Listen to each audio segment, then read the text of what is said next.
Pada bulan Zulhijjah, seluruh umat muslim sedunia berkumpul menjadi satu di Makkah Al-Mukarramah untuk menunaikan ibadah haji yang merupakan rukun Islam terakhir. Segala perbedaan seperti warna kulit, perbedaan bahasa, bangsa dan negara, ras suku budaya, laki-laki, perempuan, hingga tua dan muda, semua bersujud dan berserah diri kepada Allah Subhanahu wa Ta'ala.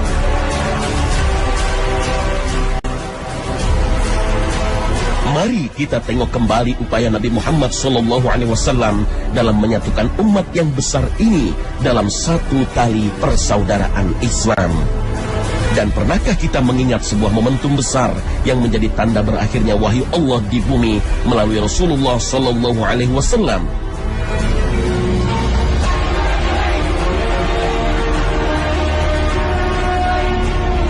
Dalam perjalanan hidup beliau SAW, sebuah momentum yang mengharukan dalam sebuah ibadah haji di tahun 10 Hijriah. Itulah Haji Wada, haji perpisahan, haji terakhir Nabiullah Muhammad SAW. Bismillahirrahmanirrahim. Assalamualaikum warahmatullahi wabarakatuh. Selamat pagi anak-anak semuanya. Semoga kalian semua dalam keadaan sehat walafiat dan tetap semangat dalam melakukan pembelajaran dari rumah. Oke, kita lanjutkan materi sejarah kebudayaan Islam, yaitu pada pelajaran 5 tentang akhir hayat Nabi Muhammad SAW. Nabi Muhammad SAW setelah peristiwa Fatu Mekah menetap kurang lebih 2 bulan, kemudian kembali ke Madinah. Nah, pada saat itu dibantu oleh para sahabat untuk mendakwah agama Islam sampai dengan akhir hayat beliau.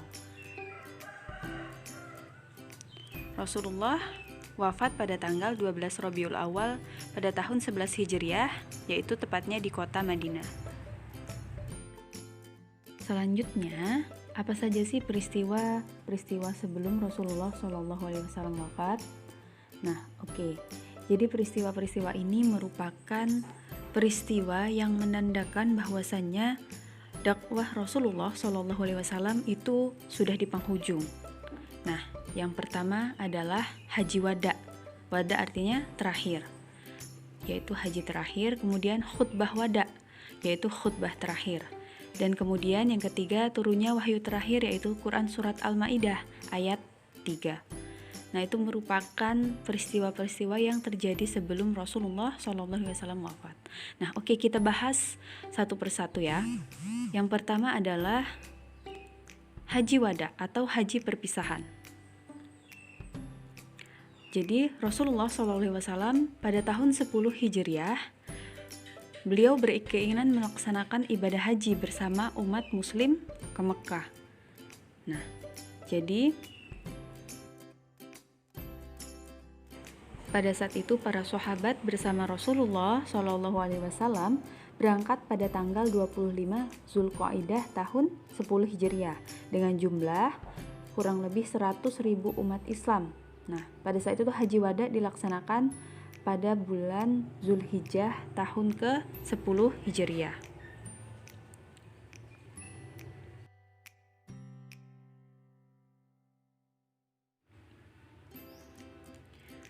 Oke, yang selanjutnya adalah khutbah wada atau khutbah yang terakhir.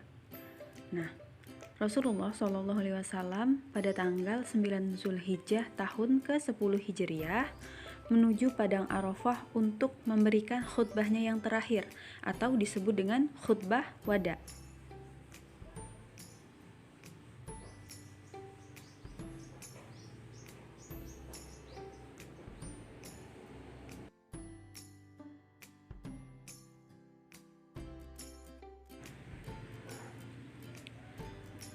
Nah, beliau Rasulullah SAW memberikan pesannya, yaitu tentang keimanan kepada seluruh umat Islam agar taat beragama dan pesan-pesan lainnya.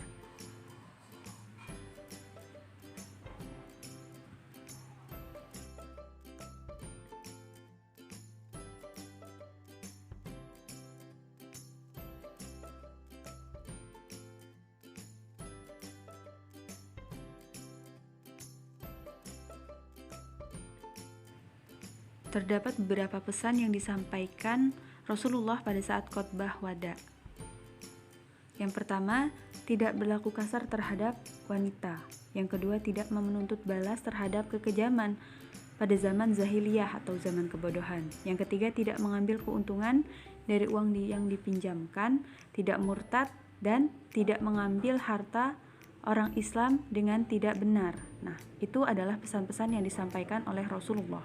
Yang kemudian turun wahyu yang terakhir. Nah, Rasulullah Shallallahu Alaihi Wasallam saat berkhutbah wada itu membacakan wahyu yang terakhir yang turun, yaitu surat Al-Maidah ayat 3. Nah, pada hari ini telah aku sempurnakan agamamu untukmu dan telah aku cukupkan nikmatku bagimu dan telah aku ridhoi Islam sebagai agamamu. Nah, aku di sini itu merujuk kepada Allah Subhanahu wa Ta'ala, bukan Rasul, namun Allah Subhanahu wa Ta'ala. Nah, itu adalah wahyu yang terakhir. Nah, wahyu ini meneguhkan bahwasanya agama Islam telah disempurnakan oleh Allah, serta tugas-tugas kenabian Rasulullah SAW itu hampir selesai.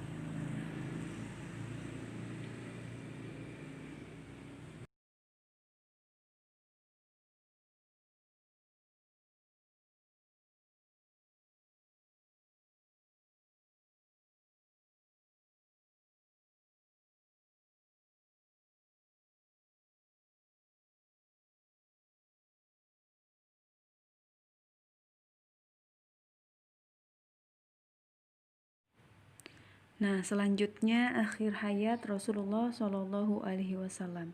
Jadi setelah melaksanakan haji wada atau haji yang terakhir, Rasulullah Shallallahu Alaihi Wasallam kembali ke Madinah. Nah, 1 tahun setelahnya kondisi fisik beliau Rasulullah Shallallahu Alaihi Wasallam itu semakin melemah. Ia jatuh sakit dan akhirnya dirawat oleh istrinya, yaitu Aisyah. Setelah beberapa hari jatuh sakit, Rasulullah SAW wafat pada tanggal 12 Rabiul Awal tahun 11 Hijriah dalam usianya yang ke-63 tahun. Nah, kemudian ia dimakamkan di kamar Aisyah, yaitu tempat ia dirawat selama mengalami sakit.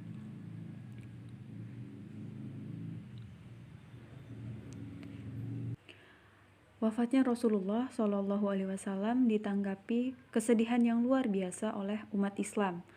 Nah, apalagi para sahabatnya, yaitu contohnya Umar bin Khattab.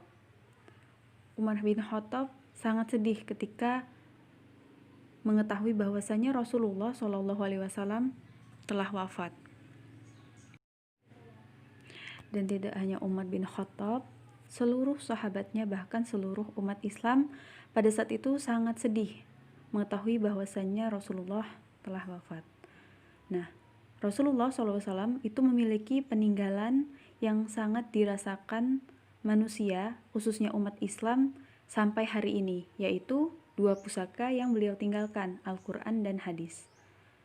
Nah, kemudian apa saja sih hikmah peristiwa akhir hayat Nabi Muhammad SAW? Nah, jadi hikmah-hikmahnya yang pertama adalah Rasulullah SAW memiliki banyak sikap yang dapat kita teladani sampai sekarang ya, seperti tanggung jawab, gigih, dan sabar, dan yang lainnya.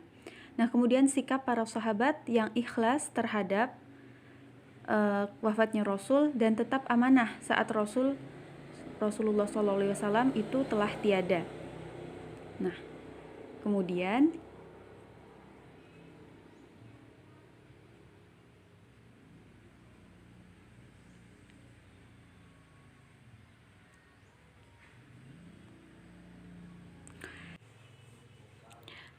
selanjutnya adalah yang ketiga, kerjasama dan kegigihan pada masa awal menyebarkan agama Islam. Nah, oke, anak-anak semua, jadi itu adalah hikmah-hikmah peristiwa akhir hayat Rasulullah SAW. Nah, untuk tugasnya adalah kalian hafalkan wahyu yang terakhir turun yang diterima Nabi, yaitu Quran Surat Al-Maidah ayat 3 yang ada di buku kalian. Nah, dikumpul melalui video. Baik, cukup sekian penjelasan dari Bunda. Kita bertemu di video selanjutnya. Tetap semangat. Bunda akhiri, wassalamualaikum warahmatullahi wabarakatuh.